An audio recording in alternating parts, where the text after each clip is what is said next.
भेड़ की खाल में भेड़िया।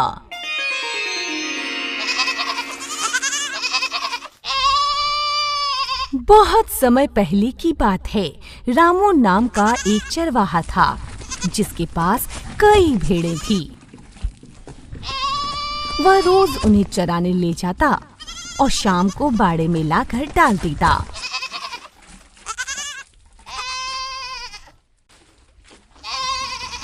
चरवाहा अपनी भेड़ों से बहुत प्यार करता था। वह उन्हें अपने बच्चे के समान मानता था।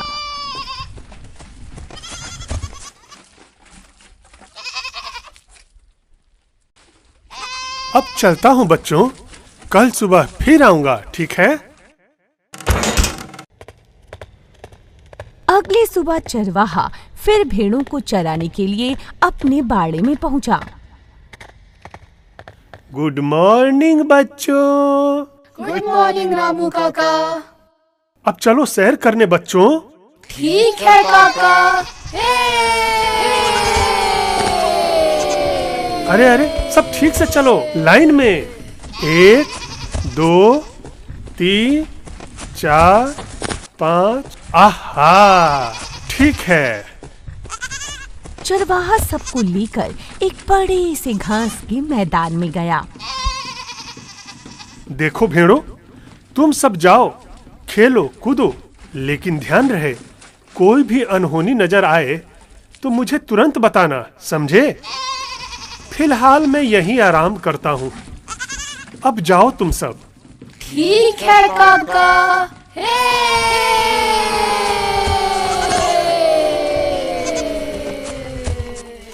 शाम होने पर चरवाहा ने कहा, अब चलो अपने घर, शाम हो गई है।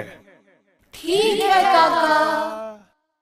भेड़ों को दिन भर चराने के बाद वह शाम को बाड़े में डाल देता। यह क्रम लगातार चलता रहा। सब कुछ ठीक चल रहा था। पास के ही जंगल में एक खूंखार भेड़िया रहता था। एक दिन वह शिकार की खोज में जहाँ तहाँ भटक रहा था। भटकते भटकते वह उसी मैदान के पास पहुंचा जहाँ भेड़ें घास चर रही थी। अरे इतनी सारी भेड़! भेड़ों को देखकर भेड़िए के मुंह में पानी आ गया और वह एक बड़े से पत्थर के पीछे छिपकर किसी भेड़ या मेमने के पास आने की प्रतीक्षा करने लगा। उसे पूरी आशा थी कि कोई ना कोई भेड़ इधर जरूर आएगी, तो फिर उसे वह अपना आहार बना लेगा। लेकिन चरवाहे को साथ में देख वह निराश भी हो जाता था। ओह, क्या करूं? मैं कैसे इनको अपना आहार बनाऊं? कोई उपाय नहीं सूझ रहा है। वह प्रत्येक दिन भेड़ों को निहारता रहता, लेकिन चरवाहे के कारण साहस नहीं कर पाता था। तभी उसे एक उपाय सूझा। अगर मैं भेड़ों के झुंड में ही शामिल हो जाऊं तो बात बन सकती है और शिकार मेरे हाथ लग सकता है। लेकिन कैसे? क्या करूं? इस हट्टे कट्टे चरवाहे को देखकर मेरी जान ही सूख जाती है। मैं कैसे इसका मुकाबला कर सकता हूं? वो तो पास में एक भारी भरकम डंडा भी रखता है। ओफ! चरवाहा हमेशा अपनी भेड़ों पर नजर रखता था, जिससे भेड़िए के लिए अपना अगला भोजन पाना मुश्किल हो गया था। एक दिन भेड़िया जंगल में घूम रहा था तो उसे अचानक एक फेंकी हुई भेड़ की खाल मिली। तब उसके दिमाग में एक विचार आया। अरे ये क्या मिला? आइडिया! क्यों ना मैं इस खाल को ओढ़कर भेड़ों के झुंड में शामिल हो जाऊं? अब मैं दिखाता हूं अपने शातिर दिमाग का कमाल। उसने भेड़ की खाल पहन ली। ये लो, अब तो मैं सच में भेड़ लग रहा हूं। अब मुझे बर्दाश्त नहीं हो रहा है। चलकर उसी झुंड में शामिल हो जाता हूं। चरवाहे ने पूरे दिन भेड़ों को चराया और अब शाम होने लगी थी। चलो बच्चों अपने घर।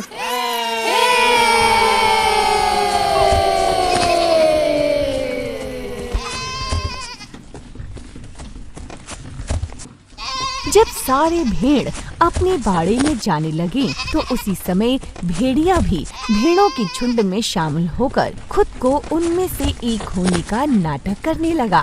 भेड़िए को लगा कि वह झुंड में घुल मिल गया है। अरे मुझे तो अभी तक किसी ने नहीं पहचाना। वाह, मजा आ गया। अरे मुझे कौन पहचानेगा? मैं तो खुद ही एक भेड़ हूँ। मैं तो यहाँ एकदम से सुरक्षित हूँ और आज रात को अच्छी दावत होगी। वाह! लेकिन अभी मुझे बहुत ही सावधानी से रहना होगा। अब ये सब मेरे साजिशों के जाल में फंस जाएंगे। अब मैं रात होने का इंतजार करता हूँ। जब आधी रात हुई, अब मैं अपना काम शुरू करता हूँ। वाह, कितनी प्यारी भेड़ है। वह एक भेड़ को पकड़कर बाड़े के बाहर ले गया और मारकर खा गया। आज का काम तो हो गया। अब आगे के लिए फिर से उसी बाड़े में शामिल हो जाता हूँ। कितना सफल प्राणी हूँ मैं। आखिर अपने मकसद में कामयाब हो ही गया।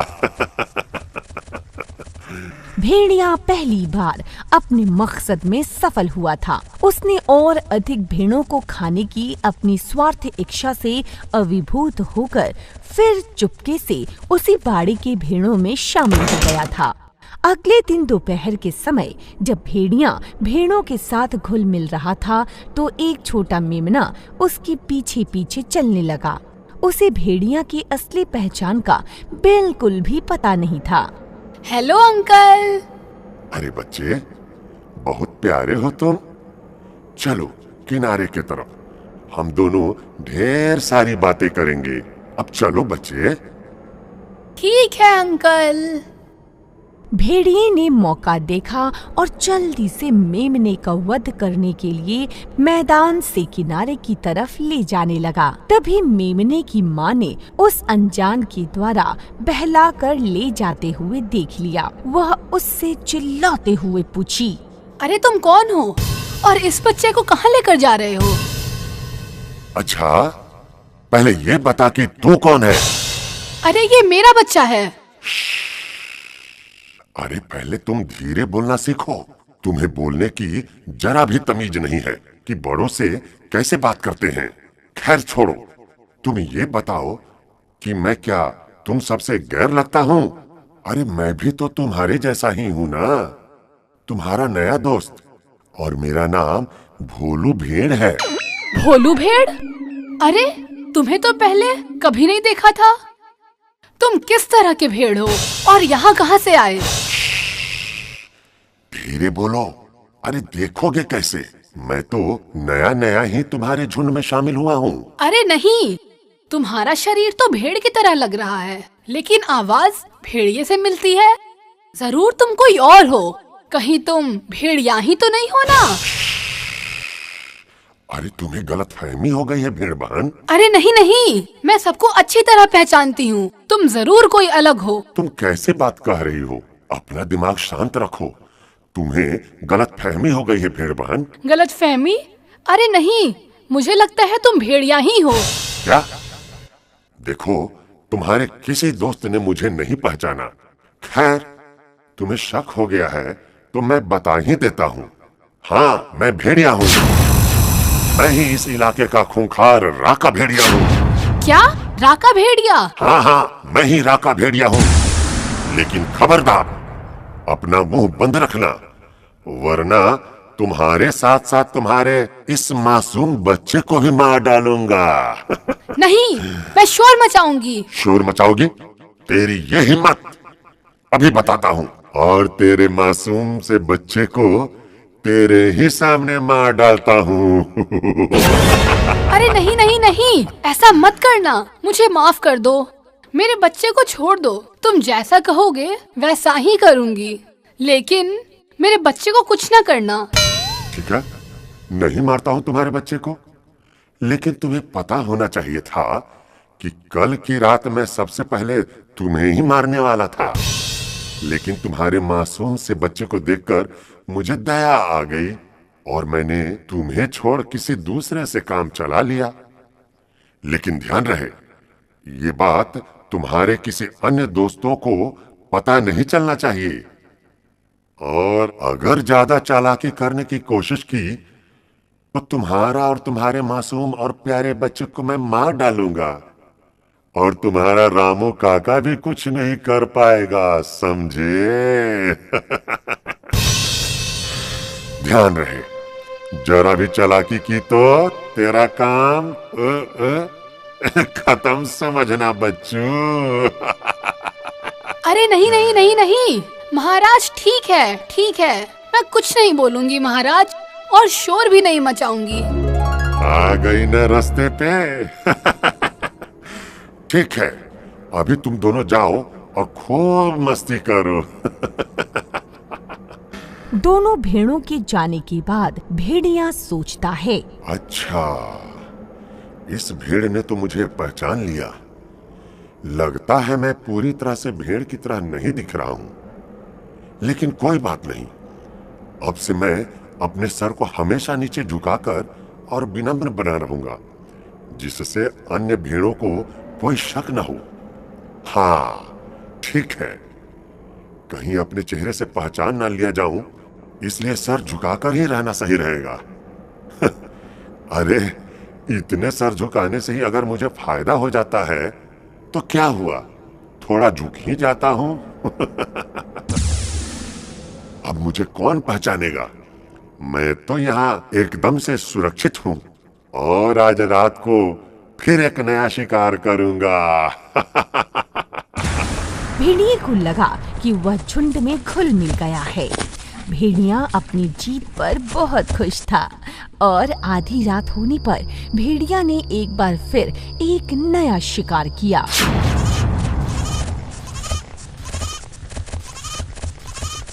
अगली सुबह जब चरवाहा भेड़ें निकाल रहा था, चलो बच्चों, 1 2 3 तब 4 उसने देखा कि बाड़े से एक भेड़ गायब है। अरे आज भी एक भेड़ कम है। चरवाहा इधर उधर देखने लगा। बाड़ा कहीं से टूटा नहीं था, और इस बात की भी कोई संभावना तो न थी कि बाहर से कोई जंगली जानवर अंदर आया हो और भेड़ उठाकर ले गया हो। चरवाहा बाकी बची भेड़ों की तरफ घूमा और पूछा, क्या तुम सबको पता है कि यहाँ से तुम्हारा एक दोस्त भेड़ गायब हो गया है? क्या रात को यहाँ कुछ हुआ था? सभी भेड़ों ने ना में सर हिला दिया। नहीं, मुझे तो कुछ भी नहीं पता। अरे मुझे भी नहीं पता चला कि रात में क्या हुआ। अगले सुबह जब वो आया तो उसकी आंखें आश्चर्य से खुली रह गई। आज भी एक भेड़ गायब थी। अरे ये क्या हो रहा है? एक एक कर भेड़ें गायब हो रही हैं, जबकि बाड़े को देखने से तो यह एकदम सुरक्षित लग रहा है।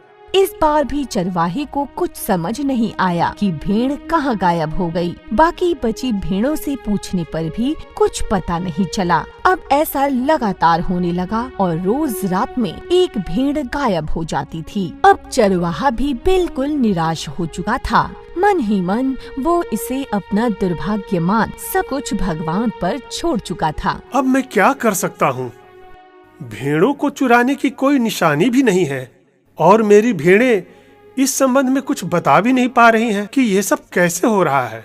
ठीक है, अभी चल रहा हूँ अपने घर, बाद में आऊंगा। क्या करूं? नहीं नहीं, मैं नहीं बता सकती। इस खूंखार भेड़िए ने मुझे मना किया है। उफ, लेकिन मेरे दोस्त कम होते जा रहे हैं।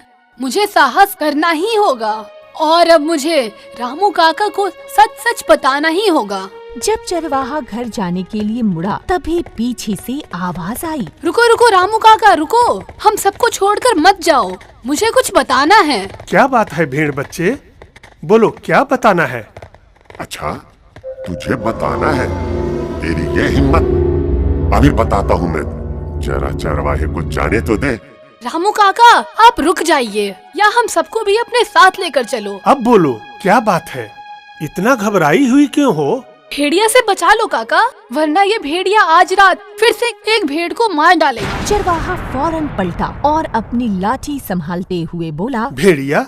कहाँ है भेड़िया? अच्छा, आज तो तेरी खैर नहीं है बच्चू।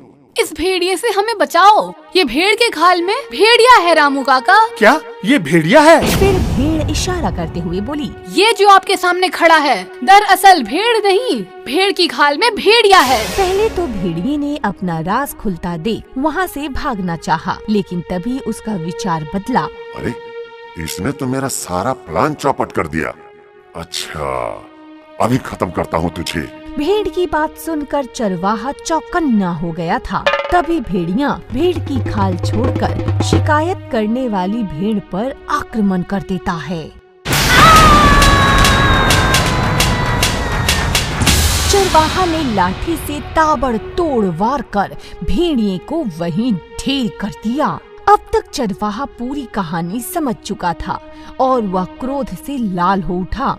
उसने भेड़ से चीखते हुए पूछा, जब तुम ये बात इतना पहले से जानती थी तो मुझे बताया क्यों नहीं? भेड़ शर्मिंदा होते हुए बोली, मैं उसके भयानक रूप को देखकर अंदर से डरी हुई थी रामू काका। डरी हुई थी मेरे रहते?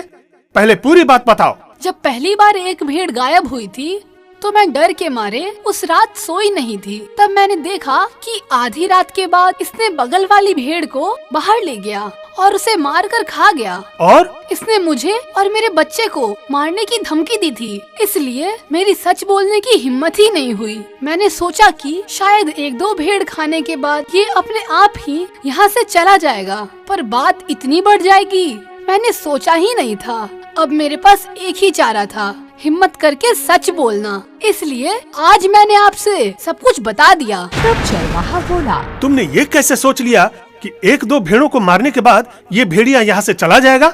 अरे भेड़िया तो भेड़िया होता है, वो अपनी प्रवृत्ति नहीं बदल सकता।